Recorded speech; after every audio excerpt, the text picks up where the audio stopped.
meeting tawjaruba loina hariba meeting adugi makha tarakpada oreiba development sing loina meeting adugi mapung oiba wafum kharasu koi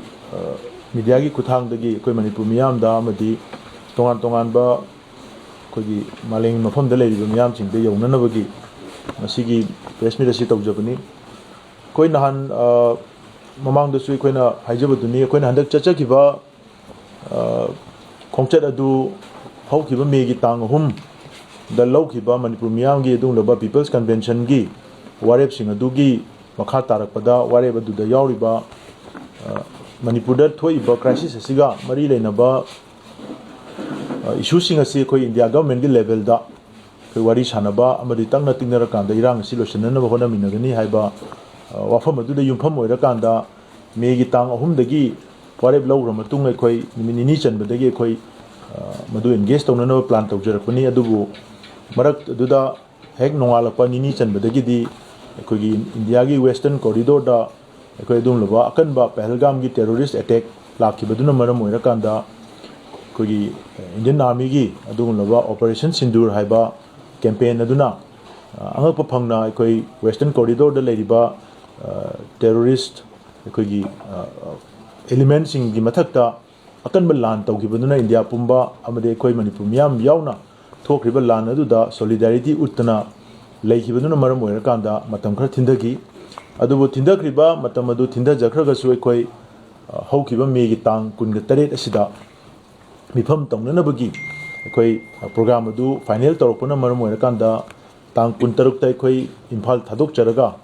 koi mioi tare na saba COCOMI gi delegation koi ngasi sida phamjariba koi ayamba koi jenta oja dhiren ai oja sujit ai oja shamchan lona na koi consultative committee member ani koi gi ta jadu amadi oja bharot makoi ni yaurga koi punna mioi tare chi chachakibani haiba mifam adugi paudam koi me gi tang kunga taret adumaki numidang wairam yachangakpada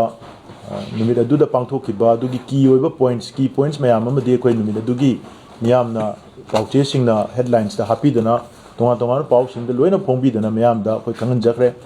madugi follow up da koi megi tang nipan da koi imphal da tholok matam aduda imphal airport da moi koi impact tv adagi de koi tai tom tv atai tv channel elite tv na chingba sing mayam amaga mu face to face interview tawjara kanda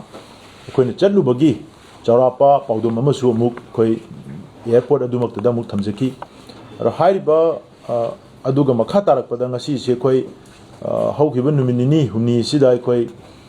tongan ba koi na chacharuba dugi agenda singi manungda inau nai koi tholakiba wathok maruena Gwaltabi gi nungaitaba thodo aduga mari lenaba ihaudu lakibna marum oira kanda koi miyam dasu chatkadoriba meeting asida Gwaltabi gi agenda chi su soina pusallaga koi khana jagani haidana mayam da thamjarami aduga mari lenana koi Gwaltabi gi agenda chi su mafam aduda tanabada yarakpaga loinana hairiba pot aduga mari lenana koi na tang kunipan halaba matung ada hainaramba wafam singi manung channa koi miyamna ngairaga leiba adungba manipur government na tuminna koi tang kunga mathoi ni thoi dan koi pung ni phuni pan gi koi gi general strike tawkra matungda madui makha tarakpada koi na miyamna set tawkiba demand sing adu pursue tawnanaba lambi da tholaga koi na agitation tawkiba dugi